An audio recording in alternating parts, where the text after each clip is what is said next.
capítulo 4 da carta de Paulo aos Efésios. Se você quer saber o que a Bíblia tem a dizer sobre essa instituição que é tão importante para a sua e para a minha vida, a igreja, é de fundamental importância que você se debruce sobre esse capítulo 4.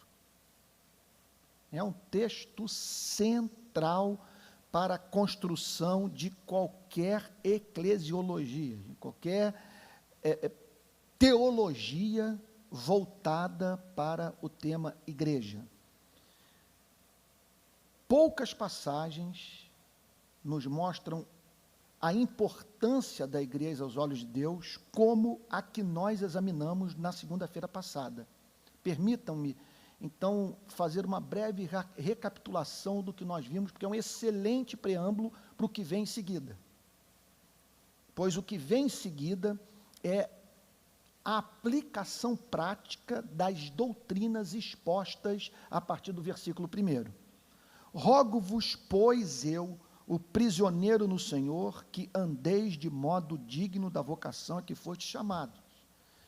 Essa é uma forma de nós vermos a vida cristã. Andar de modo digno da nossa vocação. É pensar em termos sempre do Evangelho e desse chamado soberano de Deus para vivermos em comunhão com o Pai, no poder do Espírito, por meio do sacrifício do Filho. Então, é da essência do cristianismo nós regularmos as nossas ações à luz desse chamamento. Em tudo aquilo que fazemos, pensarmos no quanto a decisão que estamos para tomar se ajusta à beleza dessa vida que o Espírito Santo nos chamou a viver. Rogo-vos, pois eu, prisioneiro no Senhor, que andeis de modo digno da vocação que foste chamados.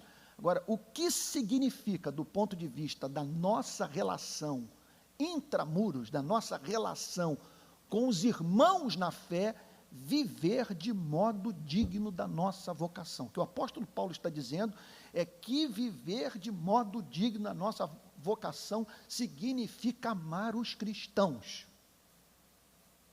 Então, no verso 2, ele fala sobre com toda humildade. Então, sobre isso nós falamos bastante na segunda-feira passada, que significa, entre outras coisas, vou mencionar que está me vindo agora o meu coração, entre as muitas sobre as quais comentamos na segunda-feira passada. Você desconfiar de si mesmo e parar para pensar na possibilidade de, numa discussão, estar errado. Como também parar para pensar na possibilidade de o seu interlocutor, cujo temperamento ou cujas preferências políticas desagradam a você, está certo. Humildade. Seguida, mansidão, que é doçura, que é aquele comportamento regulado por aquela espécie de amor que nos faz ter horror por contenda. De não matar, por exemplo, mosquito com tiro de canhão. Para tirar uma pintinha preta de uma camisa branca, rasgar a camisa inteira. Isso não é coisa de crente. Mansidão. Longanimidade, que significa você ter paciência com pessoas irritantes, entre outras coisas. Porque essa é uma virtude de fundamental valor devido à heterogeneidade do corpo de Cristo. Nós somos muito diferentes uns dos outros e estamos vivendo também experiências espirituais, estágios da nossa jornada espiritual significativamente diferentes. Daí a necessidade da longanimidade. Suportando-vos uns aos outros em amor, o amor regulando tudo. E, entre outras coisas, fazendo com que nós não nos deixemos levar por um espírito de beligerância. O sentido de suportando uns aos outros significa resistir, entrar numa briga, numa contenda, numa discussão. Esforçando-vos diligentemente, vocês observem que é alguma coisa que denota o envolvimento completo do nosso ser. Esforçando-vos diligentemente. Vocês conseguem imaginar uma forma de comunicação que possa nos ajudar a ter uma ideia do quanto Deus sente prazer nesse espírito de concórdia, de busca, de unidade, de harmonia na comunhão do corpo de Cristo, esforçando-vos diligentemente, o que significa o seguinte: você não pode entrar por essas portas sem essa preocupação. Não há mínima dúvida que, ao se dirigir à igreja nesses termos, o apóstolo Paulo está falando sobre o quanto esta tentação está presente no nosso meio. E nos dividirmos, esforçando-vos diligentemente por preservar a unidade do Espírito no vínculo da paz. Então, a paz tem que servir como atadura, como liga. Essa obsessão com a harmonia das relações no corpo de Cristo. Agora, vejam só, essa unidade é pressuposta pela Bíblia. Que a unidade já existe, é uma só igreja, universal ou católica. Contudo, nós devemos ter a preocupação de que essa unidade espiritual, que resulta do fato de sermos um só corpo, se externalize. Então, o apóstolo Paulo aqui está falando sobre a expressão externa dessa unidade, que nós devemos lutar para que sejamos, que nos apresentemos ao mundo tão unidos quanto somos espiritualmente, em razão da experiência comum de novo nascimento. Somos irmãos uns dos outros. Esforçando-vos diligentemente por preservar a unidade do Espírito no vínculo da paz. E aí, então, os motivos pelos quais nós devemos lutar pela unidade do corpo de Cristo. Há somente um corpo e um Espírito, como também fostes chamados numa só esperança de vocação. Há um só Senhor, uma só fé, um só batismo, um só Deus e Pai de todos, o qual é sobre todos, age por meio de todos e está em todos. Irmãos, a conclusão que nós chegamos chega a ser alguma coisa impressionante. É alguma coisa que você fica pensando: meu Deus, eu só acredito que é isso que a Bíblia ensina.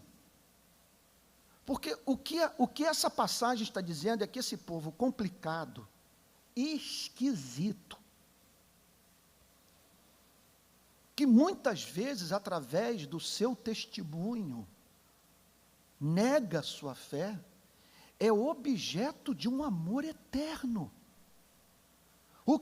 Gente, se essa passagem é verdadeira, como nós acreditamos, se isso aqui é registro inspirado da revelação, não há nada mais importante na vida do que a igreja.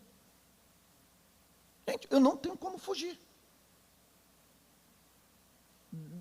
das consequências intelectuais, práticas, do conteúdo dessa passagem. Porque ela está falando de um Deus amante do seu povo, que separou entre homens e mulheres caídos, um povo para si, que hoje é a sua habitação, a menina dos seus olhos, e por isso, em razão desta verdade eclesiológica, a consequência ética: vivam em humildade, em longanimidade, sejam doces uns com os outros, que na igreja vocês nunca, jamais lidarão com um ser humano comum. Bom, Eu fiz essa breve recapitulação como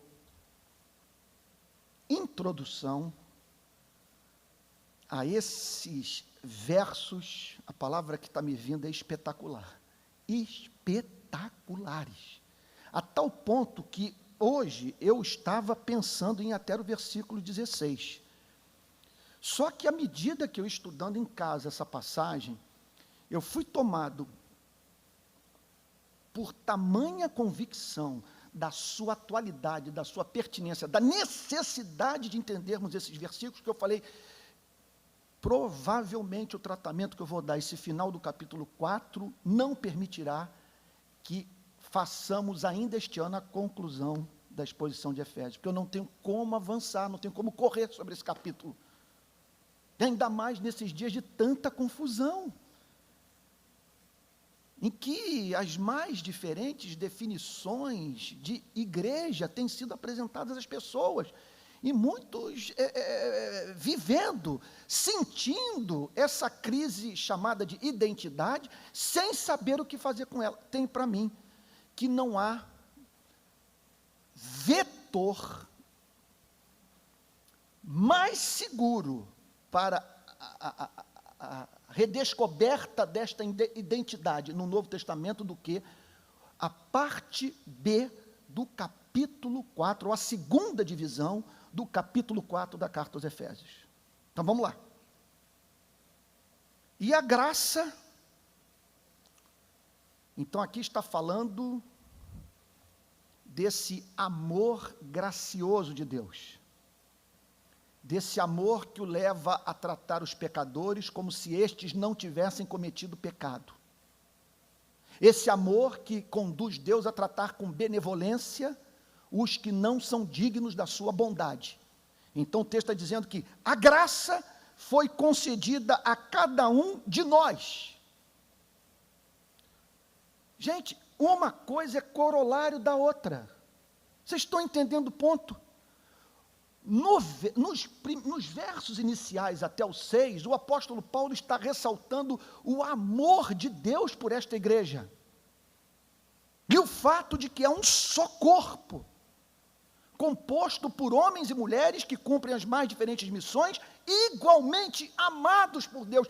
E em razão desse zelo que Deus tem pela igreja, Ele derrama dons sobre o seu povo, a fim de que esta igreja seja, através dos seus próprios membros, fortalecida, enriquecida, abençoada, renovada. Olha que vejam só, e a graça foi concedida a cada um de nós. É muito interessante isso, porque no verso, até o versículo 6, como é maravilhoso expor a Bíblia, até o versículo 6, o apóstolo Paulo está falando sobre unidade, mas a partir do versículo 7, o apóstolo Paulo fala sobre diversidade.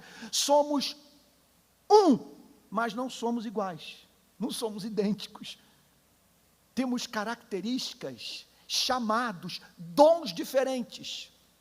Então, a partir do versículo 7, o apóstolo Paulo fala sobre essa diversidade dentro da unidade. E não apenas isso. E aqui é o mais empolgante de tudo. É maravilhoso falar sobre isso. O apóstolo Paulo, a partir do versículo 7, fala sobre como que você e eu podemos servir a este povo que Deus ama com amor que não tem por mais ninguém. Qual o nome desse amor? Está na Bíblia. Amor eletivo. Amor que o levou a separar sua vida, a fim de que você pudesse fazer parte da comunhão eterna da Trindade. Então, a graça foi concedida. O que significa, portanto, que você passa por essa operação especial do Espírito Santo, você é regenerado, você é chamado eficazmente, experimenta esta obra maravilhosa de conversão, que desemboca em justificação, adoção, obrigado, início do processo de santificação, mas há uma outra operação do Espírito Santo na sua e na minha vida, de uma natureza diferente. Ele fala aqui sobre a graça que é concedida a cada um de nós. É um modo particular de Deus tratar você, equipando-o a fim de que você sirva a este povo pelo qual Jesus Cristo derramou seu sangue na cruz. A graça foi concedida a cada um de nós segundo a proporção do dom de Cristo. Então, notem que o texto está falando, né, que é muito evidente nessa passagem, é que é o próprio Cristo lidando de modo misterioso, secreto, oculto, na sua vida, equipando a fim de que, através do contato com você, os santos sejam edificados. Olha o que o texto diz. E a graça foi concedida a cada um de nós, segundo a proporção do dom de Cristo, porque é Cristo que concede esse dom, de acordo com a sua soberana vontade. E aí está o mistério. Segundo a proporção do dom de Cristo. Alguém já disse que a nós nos cabe aprofundar o ministério e a Deus a enlarguecê-lo. É Deus que vai determinar a extensão da nossa atividade ministerial, da eficácia, do sucesso, da amplitude desse dom. É como lhe apraz, segundo a proporção do dom de Cristo. A maravilha é que eu não serei cobrado por não ter feito aquilo para o que eu não fui preparado para fazer. O que ele vai pedir é que eu multiplique os talentos que me deu. Em conexão a isso, o apóstolo Paulo menciona o Salmo 68, versículo 18. Por isso diz, quando ele subiu às alturas. Quando foi que o Senhor Jesus subiu às alturas? No dia que os seus pés se desprenderam do solo de Israel. Quando ele foi assunto aos céus. Quando ele tomou assento à direita do Deus Pai Todo-Poderoso. Quando ele subiu às alturas, levou cativo o cativeiro e concedeu dons aos homens. Os estudiosos do texto, e nesse ponto eu tenho que reconhecer, eu precisei dos 2000 anos de história do cristianismo para entender essa passagem. Sozinho eu não ia conseguir. Daí, abro um parênteses aqui, para lhes falar sobre a importância de nós, pregadores, estarmos munidos de bons comentários bíblicos, de nos afadigarmos no domínio da língua inglesa, sem a qual não dá para ser teólogo hoje. Infelizmente, gostaria de não falar isso. Porque nós não temos as melhores obras traduzidas para o português. Então, nós precisamos de dicionários, nós precisamos de léxicos, nós precisamos saber, quando nos deparamos com uma passagem complexa como essa, o que foi dito pelo Espírito Santo à sua igreja nesses 2000 anos. Daí vocês vejam como que o princípio da reforma protestante tem que ser visto por nós com certo cuidado. Porque o que os reformadores disseram é que a Igreja Católica se equivocava ao ensinar que o laicato, os leigos, os que não se prepararam para ensinar a palavra de Deus de uma forma formal, que não foram reconhecidos como autoridade espiritual por Roma, deveriam aguardar, para o entendimento das Sagradas Escrituras, a interpretação do clero. Reformadores, a primeira coisa que fizeram foi arrancar a Bíblia dos bispos, das mãos do Papa, e botar na mão do povo. Então, a primeira coisa que Lutero fez foi parar com esse negócio do povo alemão ter que aprender latim para estudar a Bíblia, a Vulgata Latina. Então, ele traduz a Bíblia para o alemão e trata de distribuir as Sagradas Escrituras para que o povo pudesse ler a palavra de Deus na sua própria língua. E qual era o pressuposto? O princípio da perspicuidade das Sagradas Escrituras. Palavra complicada. O que eles diziam é que a palavra de Deus é perspícua. A palavra de Deus é clara naquilo que é essencial para a nossa salvação. A lavadeira pode entender a Bíblia, é o que os reformadores ensinavam. Contudo, eles jamais prescindiram do ministério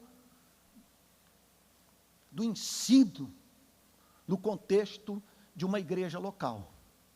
Eles jamais estimularam as pessoas a viverem uma vida de independência em relação aos mestres cristãos. E quando nós nos deparamos com um texto como esse, nós nos certificamos do fato de que, muito embora as Sagradas Escrituras sejam perspícuas, sejam claras no essencial, a Bíblia tem suas complexidades e não há como abrirmos mão do exercício humilde de fazermos o que os irmãos estão fazendo nessa noite. Pararem para ouvirem um pecador. Irmão na fé. E não sei se no meu caso, mas no caso de muitos outros que eu conheço, gente que recebeu o dom do ensino. Essa passagem mostra isso. Quando ele subiu às alturas, eu que me preparei para isso, tive que ir para os comentários bíblicos.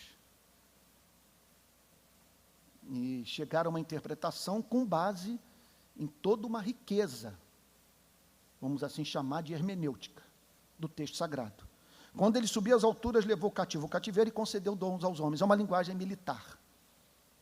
Está falando de um comandante, de um general, que foi para uma batalha, destruiu o inimigo, e agora traz os soldados adversários amarrados e marcha triunfantemente sobre a sua cidade. E, durante o caminho, distribuindo entre o povo os despojos. Essa linguagem é aplicada à obra de Jesus Cristo. Ele subiu aos céus, olha lá, quando ele subiu às alturas, levou cativo o cativeiro. Ele subiu às alturas, após ter terminado a sua obra na cruz, mediante a qual ele simplesmente acabou com o inferno. Acabou com o diabo, acabou com as ameaças da lei. Nenhum de nós precisa mais ler a lei com o joelho batendo no outro, porque a lei morreu para nós. Nós estamos agora casados com Jesus Cristo. Quando nós pecamos, nós não pecamos contra a lei, temendo no final do dia ser lançados fora, como se fôssemos escravos. Quando nós pecamos contra o amor, na presença de um Pai que através da obra do seu Filho, já garantiu um perdão eterno para você e para mim. Então, quando ele subiu às alturas, levou cativo o cativeiro. A morte, o inferno, a lei, o diabo, o inferno inteiro, levou cativo o cativeiro e concedeu dons aos homens. E derramou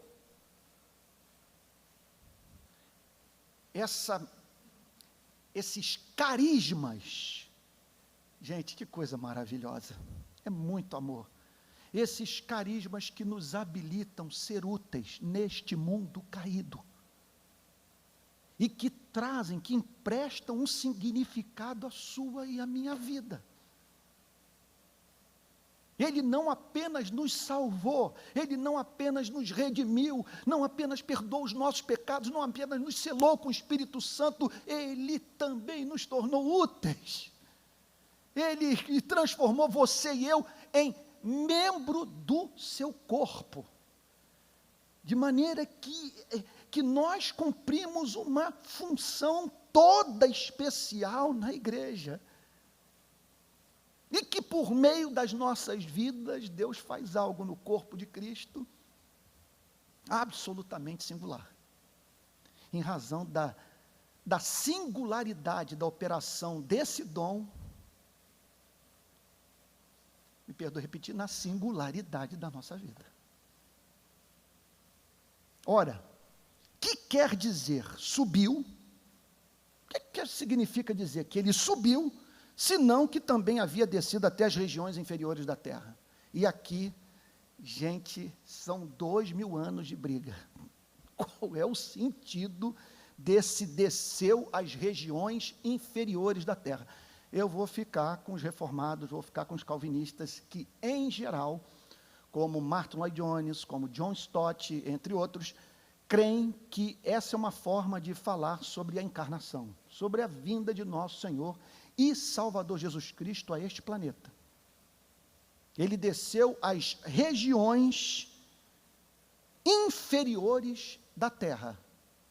Por isso, a sua obra, essa fase do seu ministério é descrita como uma ascensão.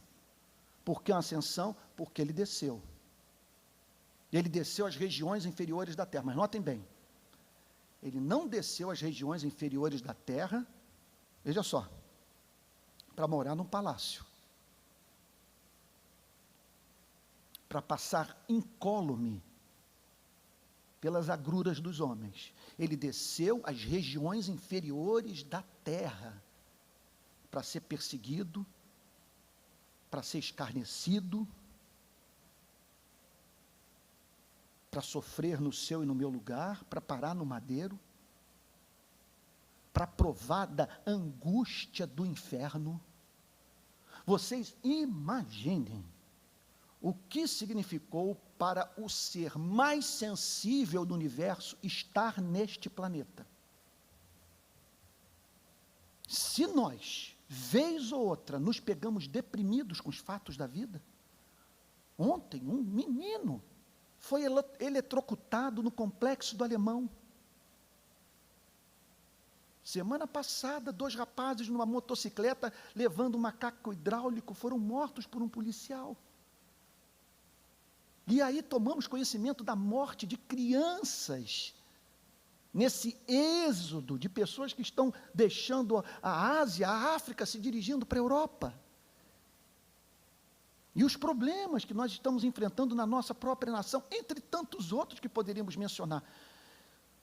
Se nós, filhos de Adão, longe de conhecer a plenitude de amor, já nos angustiamos, já nos compadecemos, vocês imaginem o Filho de Deus.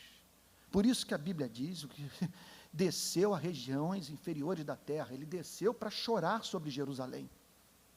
Ele desceu para não conseguir passar incólume pelo contato com 2 irmãs que haviam perdido um irmão recentemente. E por isso é encontrado chorando. Quando ele subiu às alturas, levou cativo o cativeiro e concedeu dons aos homens, o que significa, portanto, que a sua ascensão inaugurou uma nova fase da relação de Deus com seu povo. Isso é muito claro. A ascensão de Cristo representa um novo estágio da relação de Deus com a sua igreja. Essa igreja que existe desde o primeiro homem. Ora, que quer dizer, perdoe-me repetir, subiu, senão que também havia descido até as regiões inferiores da terra. Aquele que desceu é também o mesmo que subiu. Então, aquele que desceu é o mesmo que subiu. O que significa, portanto, é o seguinte: isso aqui deveria estar inserido em todo o trabalho sobre filosofia de história cristã. Nós, cristãos, partimos do pressuposto que Jesus Cristo reina. O texto diz que ele, aquele que desceu, é também o mesmo que subiu acima de todos. Então, muito embora nos encontremos hoje lidando com problemas que representam um verdadeiro desafio à razão, a nossa teologia, o conceito que temos de Deus, nós não podemos nos esquecer jamais que homens como Pinochet, como Adolf Hitler, sei lá, Benito Mussolini, Idi Amin Dada, George Bush, sei lá, coloque o nome aí que você imaginar, estão abaixo da autoridade de nosso Senhor e Salvador Jesus Cristo, e que nós não podemos conceber uma filosofia de história, pelo amor de Deus, gente. Tem pastor ensinando isso hoje na internet, que nos leva, quando tragédias naturais ocorrem, conflitos das mais diferentes naturezas acontecem, que trazem sofrimento e dor ao homem, a gente sentir pena de Deus. Como se Deus estivesse olhando para o que acontece nesse planeta, vivenciando uma verdadeira crise de impotência. O texto diz que aquele que desceu é também o mesmo que subiu acima de todos os céus. Não há mínima dúvida de que o texto está querendo ressaltar a soberania de Deus, o que significa o seguinte: aquele que está acima dos principados e potestades, dos reis deste século, de toda a criação, é um ser doce, benevolente, amoroso, fiel, justo, santo. É algo maravilhoso. Repito, aquele que desceu é também o mesmo que subiu acima de todos os céus, para encher todas as coisas, para que nessa esfera todos tenham consciência de que Ele é o unigênito do Pai, cabeça da igreja, Senhor do universo. Gente, esse é o fundamento da nossa esperança. Removeu isso, estamos perdidos. Talvez uma experiência que eu tenha vivido o ajude a compreender o ponto. Eu estava voltando, se não me falha a memória, de uma pregação na igreja do pastor Jeremias, lá na 8ª. E vinha num voo de Belo Horizonte para o Rio, do lado direito do avião. E lendo minha Bíblia, e ali do alto, olhando para a paisagem. E naquele dia, o meu texto da minha devocional era o do milagre que o Senhor Jesus operou no Mar da Galileia. Quando o barco dos discípulos quase afundou por conta daquela tempestade. E o texto revela o Senhor Jesus intervindo e dizendo: mar aquieta-te, vento cessa. Ali, eu tive aquela experiência que os grandes luminares da igreja descrevem como a Bíblia, o texto saltando da Bíblia.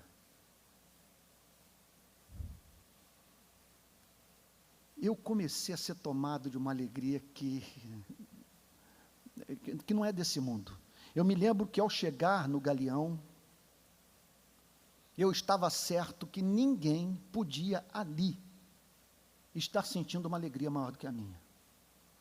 E por um raciocínio simples, quando eu vi Jesus no texto, dizendo para o mar da Galileia: mar aquieta-te, vento cessa, me ocorreu a seguinte coisa: que nesse universo, no qual nós nos deparamos com uma parte imaterial, inanimada, sem ânima, sem alma, e uma parte pessoal, que tem ego, que pensa, que age, que sente. Nesse universo, a substância pessoal tem autoridade sobre a impessoal. E se isso é verdade, todos os meus conflitos filosóficos estão terminados.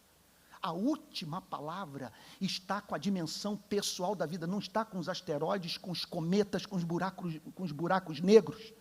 A última palavra está com esta parte espiritual, pessoal e santa. No mar da Galileia, Jesus pôde dizer: mar aquieta-te, vento cessa, e todos aqueles átomos tiveram que dizer amém para Jesus Cristo. Eu me lembro de uma vez que fui apresentar um projeto missionário numa cidade americana bastante rica, por uma igreja presbiteriana também das mais ricas dos Estados Unidos.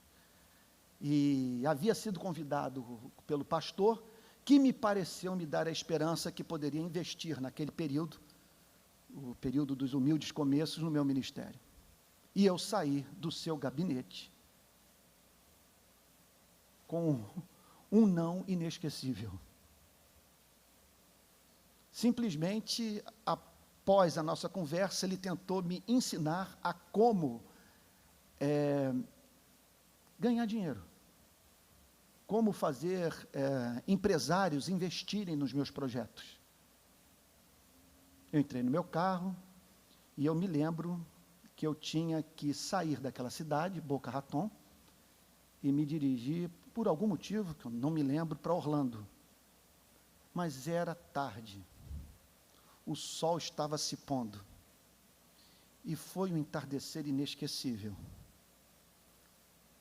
E como o Espírito Santo fala com o pastor presbiteriano, enquanto eu dirigia o meu carro, eu me lembro que eu ouvia o Espírito Santo, através daquele pôr do sol, dizendo para mim, para eu não temer, porque da mesma forma que aquele sol estava dizendo amém para a vontade do Criador pessoal,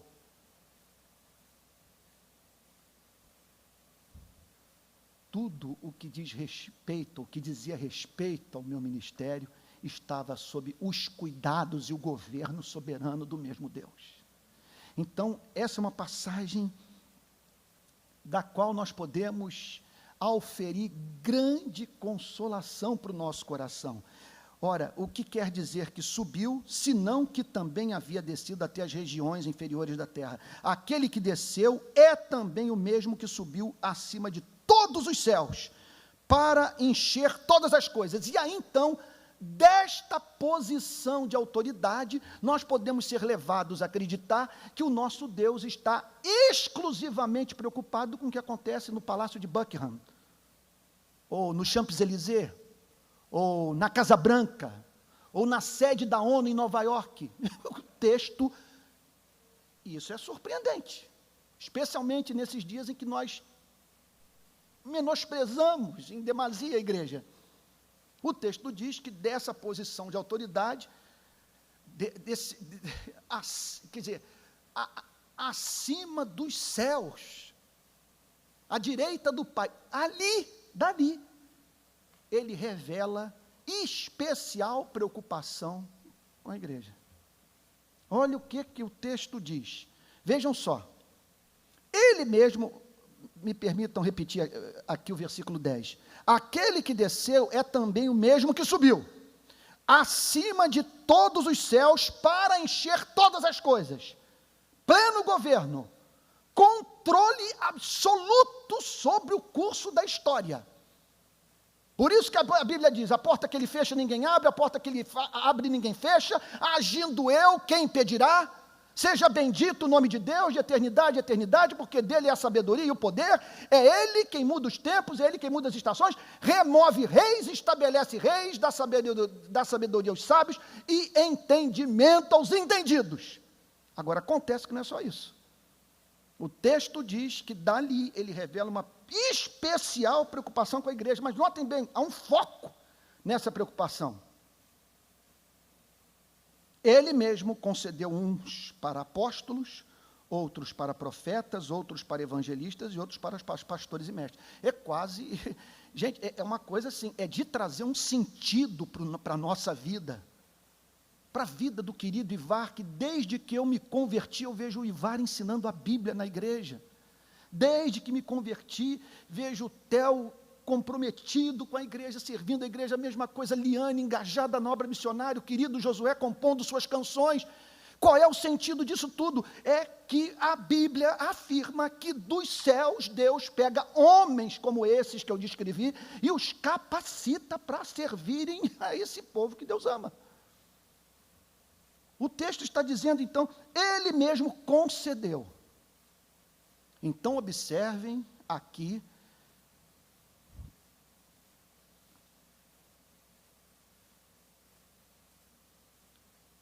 que o apóstolo Paulo está falando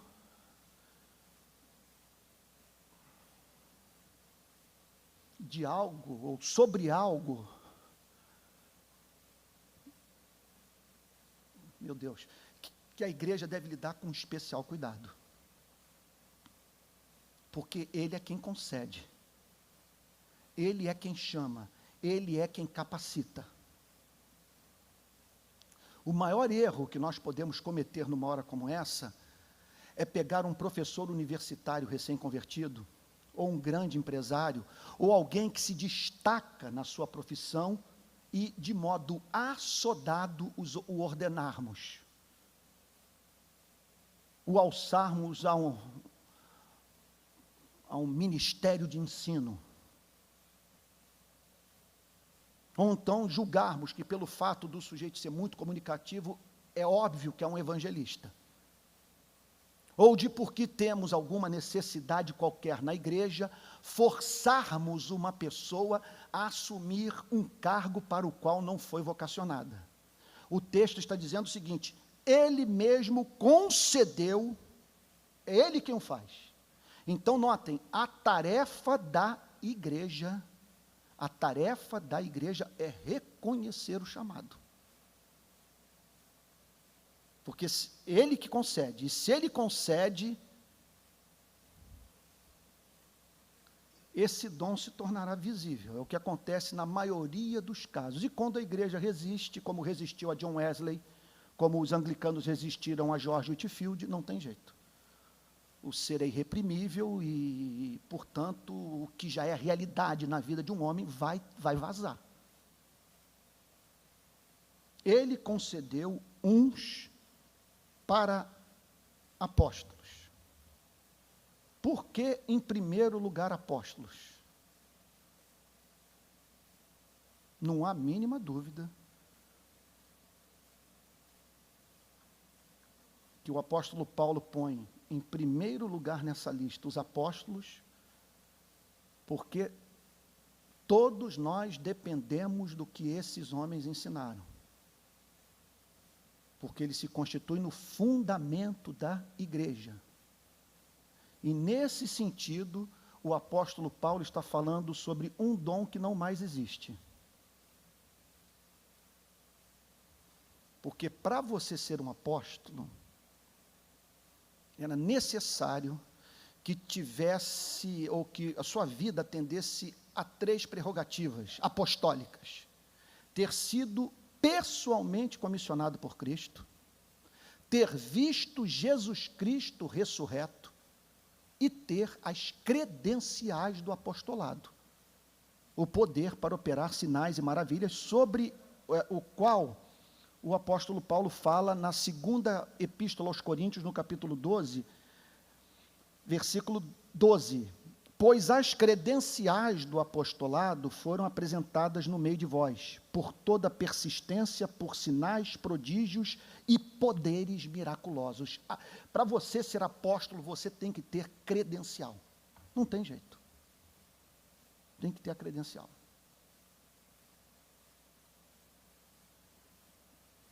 John Stott, no seu sermão sobre esse texto, fala sobre a possibilidade de haver um dom subsidiário, dom apostólico, que seria o exercício de um tipo de ministério no qual o vocacionado exerce superintendência sobre um grupo maior de igrejas. Alguém que tem uma função, de certa forma, episcopal. John Stott fala da possibilidade desse sujeito ser um desbravador, ser um plantador de igreja. Num certo sentido, todos nós somos apóstolos, porque é o sentido da palavra de enviado. Todos nós fomos enviados por Deus para pregar o Evangelho. Contudo, é fato fora de controvérsia que havia esse grupo seleto, que Deus havia separado a fim de estabelecer o fundamento ao lado do fundamento dos apóstolos, fundamento da igreja, do Novo Testamento. Tem para mim que é um equívoco uma pessoa atribuir a si mesma esse título. É uma arrogância. E algo que gera muita confusão. Porque não há entre nós alguém com autoridade para dizer assim diz o Senhor. Ou se alguém prega alguma coisa diferente da que eu tenho pregado, que seja considerado maldito na igreja. Vocês imaginem eu chegando aqui cada segunda-feira e exigindo de vocês absoluta sujeição intelectual que eu falo. É coisa de vocês me internarem. Porque a minha autoridade é derivada das Sagradas Escrituras. Eu não estou em condição de dizer assim diz o Senhor. Por isso que a cada domingo, cada segunda-feira, eu devo começar sempre com um texto bíblico, e um texto bíblico ao qual eu me mantenho amarrado. Em seguida, o apóstolo Paulo menciona os profetas. E, de certa forma, esse dom não existe mais. Porque se esse dom existe, nós temos que pegar cada profecia desse profeta dos tempos modernos e acrescentar na nossa Bíblia. Porque o que caracteriza o ministério de um profeta é o privilégio de participar do conselho de Deus, de ouvir a voz de Deus e poder dizer assim diz o Senhor. Não há mais um Isaías entre nós. Nós não temos mais um Ezequiel, um Jeremias. John Stott para pensar na possibilidade. Martin Lloyd Jones é radical. Ele diz o seguinte, que os 3 primeiros dons dessa lista não existem mais. Foram somente para o primeiro século. John Stott tem um pensamento parecido. Contudo, ele pensa na possibilidade, e ele reconhece, olha, é um tema difícil, de nós termos também um dom profético subsidiário, de um homem ou de uma mulher com um ministério que nós poderíamos chamar semelhante ao ministério de um profeta. Quem seria essa pessoa? E aqui eu vou usar a descrição de John Stott e a minha. É alguém com uma impressionante capacidade de expor a verdade, mas de uma tal maneira que a verdade revelada seja apresentada de uma forma nova, fresca. Uma outra característica é uma grande sensibilidade para discernir o seu tempo e extrair das Sagradas Escrituras aquele tipo de mensagem que poderíamos chamar de pertinente. Que significa responder às questões do momento. Então, é um perturbado. É alguém que, em geral, denuncia as injustiças sociais. E que chama homens e mulheres para se voltarem para a palavra de Deus. Profeta.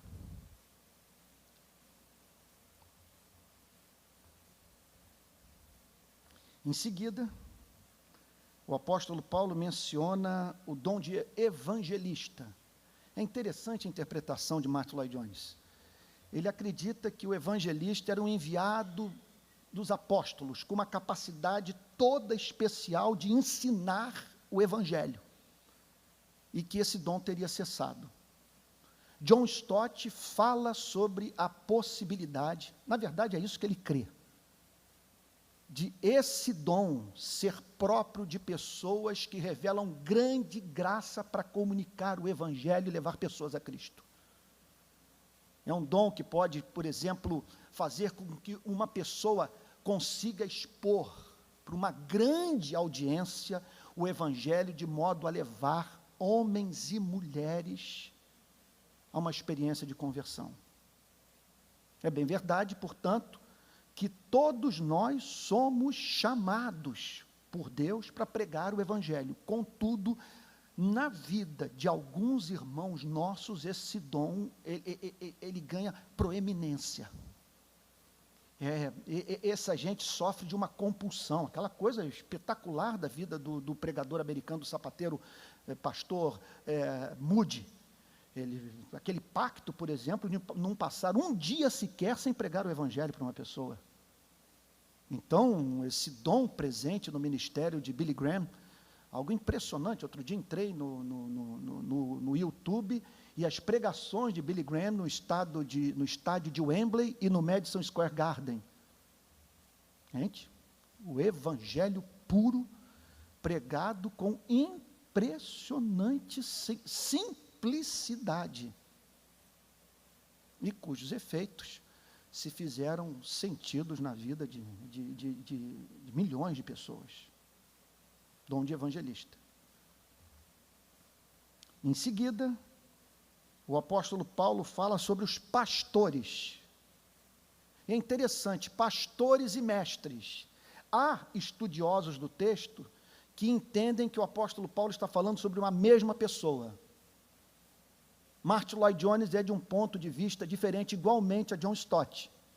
São pessoas diferentes. O pastor é aquele que exerce a superintendência, é aquele que é especialmente preocupado com a preservação da pureza moral e doutrinária da igreja.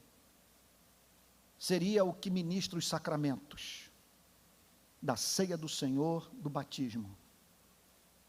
Enquanto que o mestre é alguém que revela visível, eficaz e extraordinária capacidade de expor as Sagradas Escrituras. Aí que vocês vejam, isso que me chamou muito a atenção hoje. E eu lamentei, assim, que nós não tivéssemos muito tempo para discutir, e eu até pensei dos pastores da igreja participarem de um momento junto comigo para nós discutirmos esse tema, que me parece muito pertinente. Porque, notem bem, imagine uma igreja cujo pastor titular tem o dom de mestre, mas não é bom na administração. E pode ocorrer o contrário. Desse sujeito que exerce essa função que o pastor Theo exerce aqui na Igreja Betânia, juntamente com Josué, o pastor Vanderlei, os demais pastores, e eu exerço na Igreja Presbiteriana da Barra, de nós revelarmos uma grande capacidade administrativa, mas o púlpito não ser o nosso forte. E como diz o pentecostal, mistério.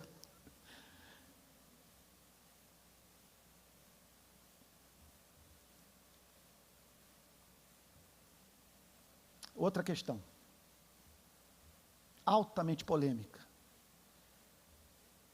mas sobre a qual eu penso que eu tenho que falar em razão da febre do movimento de grupos pequenos nas nossas igrejas.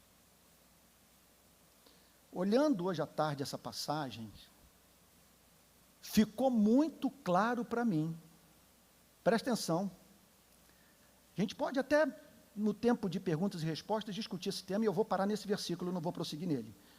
O que o apóstolo Paulo está dizendo nessa passagem é que o trabalho de edificação da igreja é tarefa desses homens.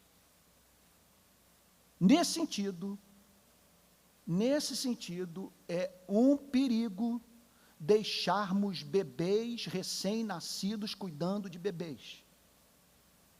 Ou deixarmos o cuidado pastoral do rebanho na mão de pessoas que não revelam a presença desses dons, bem como o tempo que é necessário para que os mesmos sejam desenvolvidos.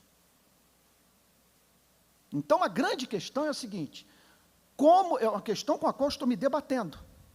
Meu desejo é levar o modelo de grupos pequenos para a igreja da Barra, que nunca deu certo, mas que me parece saudável. Mas veja, como partirmos para uma organização em grupos pequenos, de maneira que o ministério desses homens não seja neutralizado, porque de repente nós vamos ter o trabalho pastoral nas mãos de dentistas, nas mãos de advogados, nas mãos de engenheiros, de pedreiros, de eletricistas, enquanto que esses homens, a eles é relegada, a palavra, né? Ou delegada, uma tarefa secundária, que à luz desse texto é antibíblico, ou é antibíblica, porque em seguida ele diz que esses homens, especialmente eles, que são designados por Deus para o trabalho de aperfeiçoamento dos santos, desempenho do seu serviço para a edificação do corpo de Cristo. O que significa o seguinte: se você tem um Martin Lloyd Jones na igreja, se você tem um John Stott, se você tem um Antônio Elias, se você tem pessoas, sabe, um Theo e outros que nós poderíamos mencionar, que tem um chamado, pastor Josué, e gente que tem esse o chamado para o ensino, é um desperdício. Você criar uma estrutura que faz com que esses homens tenham contato com o povo apenas uma vez por semana. Vocês imaginem, gente, um John Stott numa igreja, pastor auxiliar da igreja presbiteriana Betânia, e por causa de uma estrutura qualquer, a igreja só tem um contato com ele por semana. A questão é a seguinte: como mantermos a dinâmica, a efervescência, o dinamismo dos grupos pequenos, o exercício dos dons espirituais nas células, dons estes que não estão presentes apenas na vida desses que nós poderíamos chamar de ministros de tempo integral, como usar toda esta riqueza, todo esse potencial evangelístico, sem deixarmos a igreja ao mesmo tempo nas mãos de crianças. Outro dia conversei com uma moça, uma cantora famosa, de uma igreja que está batendo todos os recordes de crescimento em grupo pequeno aqui no Brasil. E ela me disse o seguinte: eu faço parte da estrutura, eu sou líder de um grupo. Só que ela, acredito que por confiar em mim, sabendo que eu não vou revelar nem a igreja, nem quem ela é, em hipótese alguma, ela disse para mim o seguinte: contudo, eu não aguento mais. Que as reuniões da liderança são insuportavelmente chatas. E as pessoas reclamando de conteúdo. Então você cai num pragmatismo que faz a pessoa se sentir culpada de não se envolver com o grupo pequeno, mas ao mesmo tempo ela não tem aquele retorno. E que retorno é esse? Olha, gente, é isso que o texto está dizendo: apóstolos, profetas, evangelistas, pastores e mestres. No primeiro século, eram homens dedicados especialmente à tarefa de edificar a igreja de Cristo. Eles não passavam 40 horas do seu dia num consultório, num escritório, para depois de uma semana em que eles não estudaram a Bíblia, ou pouco tiveram contato com as Sagradas Escrituras, tratarem de questões de vida ou morte. Porque todos nós sabemos que esse livro, nas mãos de um neófito, é uma navalha nas mãos de um bebê, de uma criança. Você pode destruir vidas usando mal esse livro. Então, aqui, veja só, o apóstolo Paulo, com muita clareza, afirmando que essa função é uma função especialmente designada para esse grupo seleto. E que a igreja deve ter contato com essa gente. E que nós não podemos criar nenhum modelo de igreja que impeça a igreja de ter contato com os expositores bíblicos, com os mestres. Gente, vamos sair das Sagradas Escrituras, vamos para o senso comum. Como é que você lida com os seus problemas de saúde? Que tipo de médico você procura? Por que você não vai para o curandeiro? Por que quando você ouve falar que esse médico é uma pessoa que muito estudou e que revela grande habilidade e tem um histórico de solução de casos difíceis, por que não é justamente esse médico, por mais que você gaste dinheiro, que você procura para cuidar da sua saúde? Como é que nós vamos lidar com essa substância imortal do nosso ser, de uma forma diferente, mediante a qual nós lidamos com os nossos corpos? Portanto, aqui está o desafio. Como não termos o ministério de um só homem, como os pastores não ficarem com todas as atividades nas suas mãos, desenvolvendo um modelo ministerial centralizador, como, ao mesmo tempo, manter o dinamismo dos grupos pequenos, a comunhão,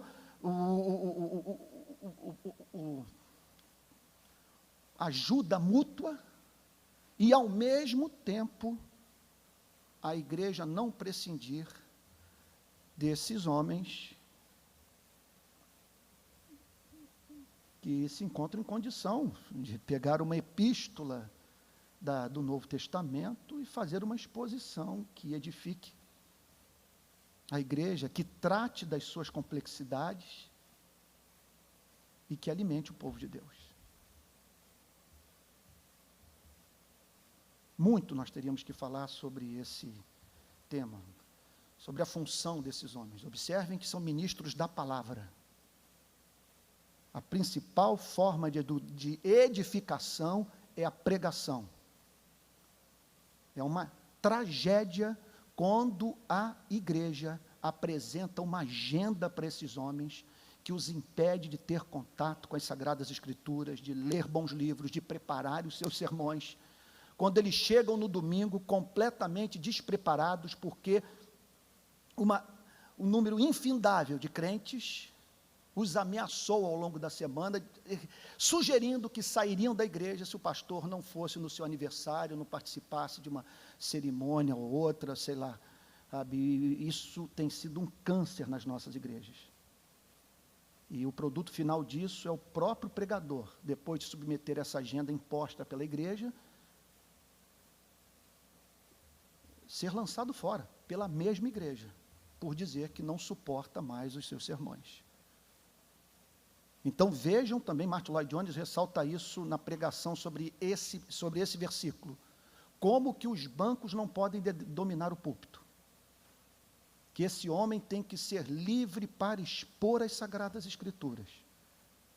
E expor as Sagradas Escrituras significa seguir o que o apóstolo Paulo recomenda para o seu discípulo Timóteo, na segunda epístola, no capítulo 4, quando ele diz assim, olha lá, prega a palavra, insta, quer seja oportuno, quer não, corrige, repreende e exorta. Olha aí, prega a palavra, doutrina, veja só, doutrina e aplicação. Então, esse homem tem que ter liberdade para apresentar a doutrina e aplicar. E o texto fala sobre correção. O que significa que não poucas vezes a sua mensagem vai perturbar, vai fazer com que pessoas voltem para casa pensando um pouco mais.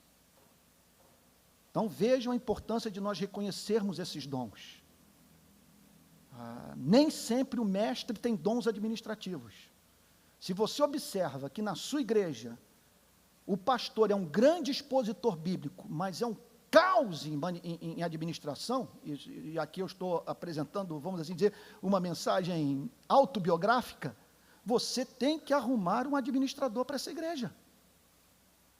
E outra coisa, não permitir que ele seja tolhido na maior contribuição que ele pode dar ao corpo de Cristo, que é pregar a palavra de Deus.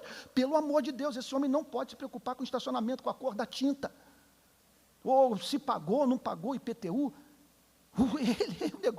Quando ele expõe a Bíblia, a igreja é alimentada. Então arrume um administrador. Agora, se esse homem, o forte dele não é o púlpito, que ele seja humilde, para dividir isso com aquele que não tem o dom da superintendência, o dom de pastor, mas que expõe a palavra de Deus com graça. Se um outro é um profeta, aprenda a lidar com as excentricidades desse homem. Em geral, ele está vendo o que ninguém vê. Vive perturbado. O espírito dele encontra-se sobre uma pressão constante de chamar a igreja de volta para a vida santa. E outro ponto importante, esse homem tem uma mensagem também para o lado de fora. Não é isso.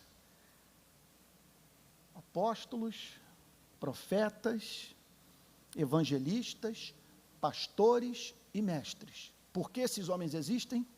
Porque Deus ama a igreja. E eu concluo. Pode ser que você seja levado a crer que eu estou legislando em causa própria.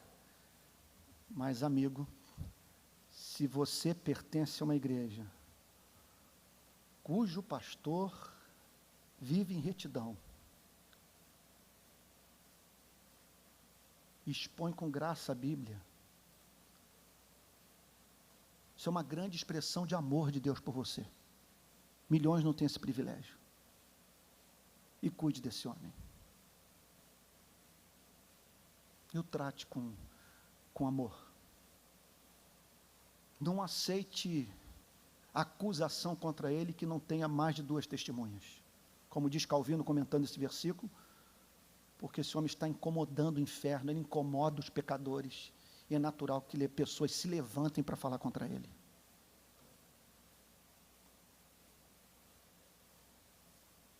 E que cada um de nós consiga encontrar o seu espaço no corpo de Cristo, a fim de se dedicar à tarefa gloriosa de servir esse povo que Jesus Cristo comprou com o seu próprio sangue. Amém.